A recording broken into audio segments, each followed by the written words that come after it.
Rescue workers found a man alive in the rubble in Kyiv after Russia hit the Ukrainian capital overnight.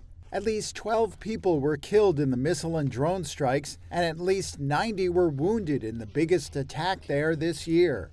Anxious friends and relatives of those missing stood near destroyed buildings hoping for good news. The violence led to a rare rebuke from U.S. President Donald Trump, who told Russian President Vladimir Putin on Truth Social, quote, "Vladimir, stop."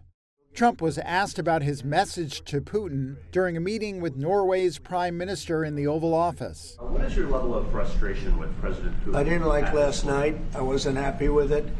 And we're in the midst of talking peace, and missiles were fired.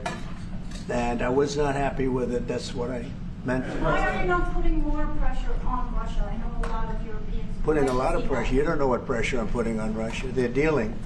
You have no idea what pressure I'm putting on Russia. We're putting a lot of pressure. Can you maybe tell us that? What kind of We're putting a lot of pressure on Russia, and Russia knows that, and some people that are close to it know, or he wouldn't be talking right now. What concessions has Russia offered up thus far to get to the point where you're closer to peace?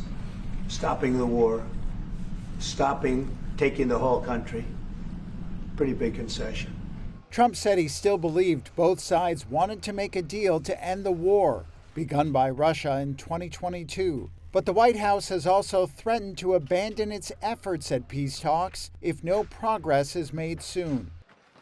On Wednesday, Trump slammed Ukrainian President Vladimir Zelensky over a comment in which Zelensky repeated that Kyiv would not recognize Russia's occupation of Crimea. Zelensky, who cut short his trip to South Africa after the Russian attack, said he did not see signs Washington was putting strong pressure on Russia. Ukraine's foreign minister said on X that the brutal strike showed that Russia, not Ukraine, was the obstacle to peace, a viewpoint shared by EU foreign policy chief Kaja Kallas during her visit to Moldova.